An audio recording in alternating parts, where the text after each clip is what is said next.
আপনি কি একবারও চিন্তা করছেন যে আপনার জীবনটা কেন নষ্ট হচ্ছে, কে করতেছে, কেনই বা হচ্ছে? এটা একমাত্র ফোন। যে ফোনটা আপনার বিশেষ কাজে লাগে, আবার দেখা যাচ্ছে এই ফোনটার জন্য আপনার মরণ হয়ে যাচ্ছে।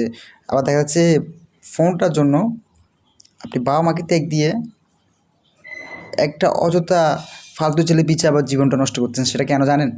একমাত্র টিকটক অ্যাপস, এফবি, ফেসবুক, এই মনে করুন এগুলাই। তো আমি ছ্যাঁকা খাই বাঁকা হই নাই, কিন্তু আমি ভুল থেকে অনেকগুলো শিক্ষা পাইছি, সেজন্য আপনাদেরকে একটু সচেতন করে যাচ্ছি।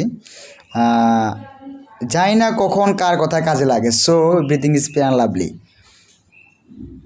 এই মালটাই এমন। আমি ডাকাত ভালোবাসি, চোর ভালোবাসি না। বিশেষ করে মেয়েরা মায়ের জাত, আমি ওনাদেরকে খুব একটা সম্মান করি, সেজন্য ওনাদের সম্মানের সহিত কথা বলতেছি। যে যারা এখনও বুঝেন না দুনিয়া সম্পর্কে, তারা মাঝে মাঝে, যেহেতু ফোন ভালোর জন্য খারাপের জন্য দুইটাই, সো ভালো কিছু জ্ঞান অর্জন করার চেষ্টা করবেন। যদি আপনার মনটা খারাপ থাকে, একটু হাদিসে বই পড়বেন, একটু গজল শুনবেন। ভালো ভালো অনেক আমাদের এখন মাওলানা আছে, ওনাদের বক্তব্য শুনবেন, অনেকটা কাজে লাগবে।